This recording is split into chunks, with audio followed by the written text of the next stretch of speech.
যে তিনটি স্বপ্ন দেখলেই বুঝবেন আপনি দ্রুত সময়ে ধনী হবেন, অভাব আপনার পরিবার থেকে দূর হয়ে যাবে। আল্লাহ রাব্বুল আলামিন এত পরিমাণে সম্পদ আপনাকে দান করবেন যে আপনি গুণে গুণে শেষ করা আপনার পক্ষে সম্ভব হবে না। যদি আপনি রাতের বেলা ঘুমের মধ্যে এই তিনটি স্বপ্ন আপনি দেখতে পান। প্রিয় দিনী ভাই ও বোন, পৃথিবীর মধ্যে যারা ধনী আছেন তাদেরকে আল্লাহ সৃষ্টি করেছেন, যারা গরীব আছেন তাদেরকেও আল্লাহ রাব্বুল আলামিন সৃষ্টি করেছেন। আল্লাহ তাআলা কোরআনুল কারীমে আল্লাহ রাব্বুল আলামিন বলছেন, ওয়ালিল্লাহি খাযাইনুস সামাওয়াতি ওয়াল আরদ, আসমান এবং জমিনের ধনভাণ্ডারের চাবি আল্লাহ তাআলার কাছে। আল্লাহ যাকে চান তাকে সম্পদ দেন, যাকে চান সন্তান দেন, টাকা দেন, পয়সা দেন, ধন সম্পদ আল্লাহ তাআলা দিয়ে থাকেন। আল্লাহ রাব্বুল আলামিন কোরআনুল কারীমে আল্লাহ তাআলা বলছেন, ولو أن أهل القرى آمنوا واتقوا لفتحنا عليهم بركات من السماء والأرض। আল্লাহ রাব্বুল আলামিন বলছেন, ولو أن أهل القرى آمنوا واتقوا لفتحنا عليهم بركات। আল্লাহ তাআলা বলছেন যে জনপদবাসী, যে দেশবাসী, যে গ্রামবাসী, যে পরিবার, আল্লাহ তাআলা বলছেন যারা আল্লাহর প্রতি পূর্ণ ঈমান আনে এবং তাকওয়া অর্জন করে, আল্লাহকে ভয় করে, প্রতিটি কাজ করে, দিনে রাতে 24টি ঘন্টা আল্লাহ তাআলাকে ভয় করে করে চলে, আল্লাহ তাআলা বলছেন ওই জনপদবাসীর জন্য, ওই লোকদের জন্য আল্লাহ তাআলা বলেন ওয়ালাউ ফাতাহনা আলাইহিম বাবাম মিনাস সামাই ওয়াল আরদ, আসমান এবং জমিনের সমস্ত বরকতের দরজা আল্লাহ তাআলা খুলে দেন। জমিনের সমস্ত বরকতের দরজা খুলে দেন, আসমানের সমস্ত বরকতের দরজা আল্লাহ রাব্বুল আলামিন খুলে দেন।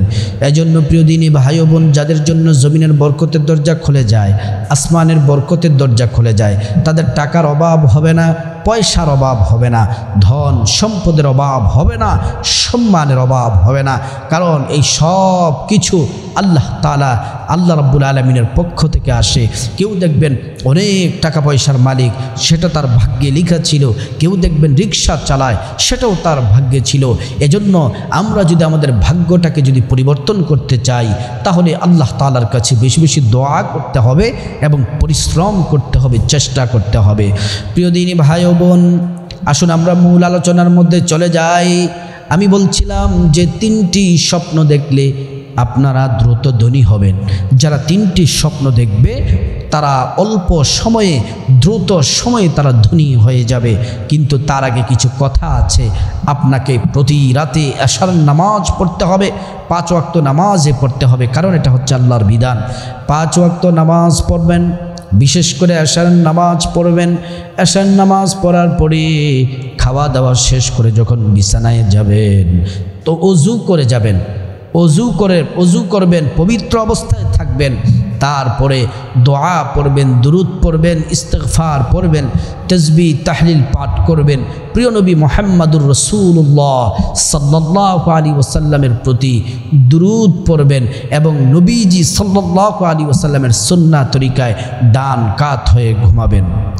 এমন করে যদি আপনি প্রতি রাতে ঘুমান, যারা পুরুষ আছেন রাতের বেলা নিয়ত করে ঘুমাতে হবে ফজরের নামাজ জামাতে আদায় করব মসজিদে, আর মা বোনেরা নিয়ত করতে হবে যে আমি আজানের সাথে সাথে উঠে আমি সময় মতো ফজরের নামাজ আমি পড়ব। এই নিয়ত করে যদি ঘুমান, আর ঘুমের মধ্যে যদি তিনটি স্বপ্ন দেখতে পান, একসাথে দেখতে হবে না, ভেঙ্গে ভেঙ্গে, এখন একটা দেখলেন, 5 দিন পরে একটা দেখলেন, 1 মাস পরে দেখলেন, এই তিনটি স্বপ্ন আপনি দেখতে পান, তাহলে আপনার কপাল খুলে গেছে। অল্প সময়ের মধ্যে ইনশাআল্লাহ আপনি দ্রুত ধনী হবেন। প্রিয় নবী মুহাম্মদ রাসূলুল্লাহ সাল্লাল্লাহু আলাইহি ওয়াসাল্লাম ফজরের নামাজ পড়ার পরে তাসবিহ তাহলিল পাঠ করে সাহাবাদের দিকে ফিরে বসতেন। সাহাবীদেরকে জিজ্ঞেস করতেন, হ্যাঁ সাহাবীরা, রাতের বেলা তোমরা কি কেউ স্বপ্ন দেখেছ? সাহাবীরা স্বপ্নের কথা বলতেন। আল্লাহ রাসূল কোরআন সুন্নাহ দিয়ে সুন্দর করে সঠিক স্বপ্নের ব্যাখ্যা দিতেন এবং কিভাবে জীবন পরিচালনা করবেন সে রাস্তাও নবীজি বাতিয়ে দিতেন, সে আমলও নবীজি বলে দিতেন। এজন্য প্রিয় দিনী ভাই ও বোন, স্বপ্ন আপনি রাতের বেলা দেখেন, এটা কারো কাছে বলা যাবে না যিনি স্বপ্নের সঠিক ব্যাখ্যা দিতে পারেন তার কাছে গিয়ে আপনি স্বপ্নের কথা বলবেন। প্রিয় দিনী ভাই ও বোন, স্বপ্ন তিন প্রকার। স্বপ্ন তিন প্রকার। এক নাম্বার আল্লাহর পক্ষ থেকে আসে, দ্বিতীয় নাম্বার মিনাশ শাইতান, শয়তানের পক্ষ থেকে, তিন নাম্বার হচ্ছে নিজের পক্ষ থেকে। আল্লাহর পক্ষ থেকে যেই স্বপ্ন সেটা সত্য হয়, শয়তানের পক্ষ থেকে যেটা সেটা মিথ্যা হয়, এবং নিজের পক্ষ থেকে যেই স্বপ্ন সেটাও মিথ্যা হয়। এজন্য রাতের বেলা যেই নিয়ম কানুনগুলা বললাম সেগুলা যদি আপনি পালন করে যদি ঘুমাতে পারেন তাহলে আল্লাহর পক্ষ থেকে স্বপ্ন আসার সম্ভাবনা বেশি থাকে এবং আপনাদের কপাল খুলে যাবে। এক নাম্বার হলো যেই স্বপ্ন দেখলে আপনি দ্রুত সময়ের মধ্যে ধনী হবেন। আপনি যদি ঘুমের মধ্যে যদি আপনি দেখেন, রাতের বেলা স্বপ্নের মধ্যে যদি দেখেন আপনি কন্যা সন্তানের বাবা হয়েছেন, আপনি কন্যা সন্তানের মা হয়েছেন, যদি এই স্বপ্নটি যদি দেখতে পান তাহলে মনে করবেন আপনার কপাল খুলে গেছে, আপনার ভাগ্যের চাকা ঘুরে গেছে। আল্লাহ রাব্বুল আলামিন আপনাকে রিজিক দিবেন, সম্মান দিবেন, সম্পদ দিবেন, অভাব আপনার পরিবার থেকে চলে যাবে ইনশাআল্লাহ। দ্বিতীয় নাম্বার, যে স্বপ্ন দেখলে আপনি বুঝবেন দ্রুত সময়ে ধনী হবেন, অল্প সময়ে ধনী হয়ে যাবেন, এই স্বপ্নটি হলো আপনি যদি ঘুমের মধ্যে যদি দেখেন আপনি নামাজ পড়তেছেন, নামাজে দণ্ডায়মান আছেন, দাঁড়িয়ে আছেন, নামাজে রুকু করতেছেন, নামাজে সিজদায় আছেন, এই অবস্থাগুলো যদি স্বপ্নে যদি দেখতে পান তাহলে আপনি মনে করবেন আপনার ভাগ্যের চাকা খুলে গেছে, দরিদ্রতা দূর হয়ে যাবে, অল্প সময়ে দ্রুত সময়ে আপনি ধনী হয়ে যাবেন। তিন নম্বর হচ্ছে আপনি যে স্বপ্নটি দেখলে দ্রুত সময়ে ধনী হবেন সেই স্বপ্নটি হলো আপনি যদি দেখেন, নারী হোক পুরুষ হোক, যদি দেখেন যে বাইতুল্লাহ খানে কাবা আপনি তাওয়াফ করতেছেন আর পড়তেছেন লাব্বাইক আল্লাহুম্মা লাব্বাইক লা শারীকা লাক লাব্বাইক ইন্নাল হামদা ওয়ান নি'মাতা লাকা ওয়াল মুলক লা শারীকা লাক, এই তালবিয়া পাঠ করতেছেন আর তাওয়াফ করতেছেন, এই স্বপ্ন যদি দেখতে পান তাহলে অল্প কিছুদিনের মধ্যে আপনি ধনী হয়ে যাবেন। আল্লাহ তাআলা কোরআনে বলছেন, আল্লাহ যাকে চান তাকে সম্মান দেন, যাকে চান সম্মান ছিনিয়ে নেন, যাকে চান ক্ষমতা দেন, যাকে চান ক্ষমতা তার থেকে ছিনিয়ে নেন। আল্লাহ তাআলা সব কিছুর কর্তৃত্ব বরত্ব একমাত্র আল্লাহর কাছে। তিনি টাকা পয়সা ধন দৌলত সব দিবেন যদি আপনি আল্লাহর বিধান যদি পালন করেন।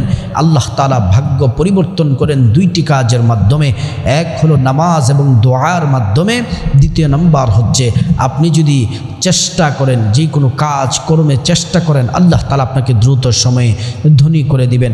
আল্লাহ পাক আমাদের সবার প্রত্যেকের সংসার থেকে অভাব আল্লাহ তাআলা দূর করে দেন এবং প্রত্যেকের সংসারে আল্লাহ তাআলা গায়বী রিজিক এবং আল্লাহ তাআলা সচ্ছলতা দান করুন এবং আল্লাহ তাআলা অঢেল সম্পদের মালিক আল্লাহ তাআলা আমাদেরকে বানিয়ে দিক। আমাদের দুনিয়াও আল্লাহ তাআলা সুন্দর করে দিক, আখিরাতও আল্লাহ তাআলা আমাদের সুন্দর করে দিক। আল্লাহ তাআলা আমাদের সবাইকে কবুল করুন।